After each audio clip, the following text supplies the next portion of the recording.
Pinuna ng ilang netizen si Valenzuela Mayor Wes Gatchalian dahil sa pahayag niya na overweight trucks ang dahilan ng lubak-lubak na daan sa lungsod. Banat ng iba, hindi ba korupsyon? Narito ang agenda report ni Kian Querol.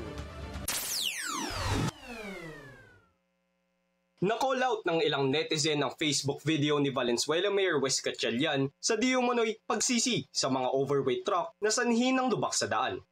Isang example po, itong truck nito. Kita nyo ho yan truck na dumadaan.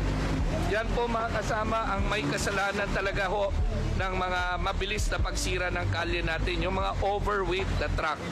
Biased! Yan ang buwelta ni Confederation of Truckers Association of the Philippines President Maria Zapata matapos sabihin ni Gatchalian sa kanyang Facebook Live na baka magkaroon ng dagdag na truck ban habang nagsasagawa ng road patching sa Maysan Road. Gusto ni Gatchalian na magkaroon ng mas striktong patakaran sa mga truck na nagdadala ng heavy equipment. At kasama po natin ang DPWH sa pagmaman at paghuhuli at pag-check ng mga overweight na mga trucks. Agad din itong pinalagan ni Zapata. Effect sa kabuuan, baka hindi nila naiisip yon. If the load of the truck will be lesser, it will entail additional cost of whatever goods passing sa kalsada nila. Ang tagal na namin pinag-uusapan yan. Mga 10 taon na yata yan pinag-uusapan namin sa DTI, sa DPWH, sa DOTR, sa MMDA. Pero wala naman silang ginagawa. At kami sa tracking, kung i-lesser ang load ng bawat biyahe, that is a very good law for us.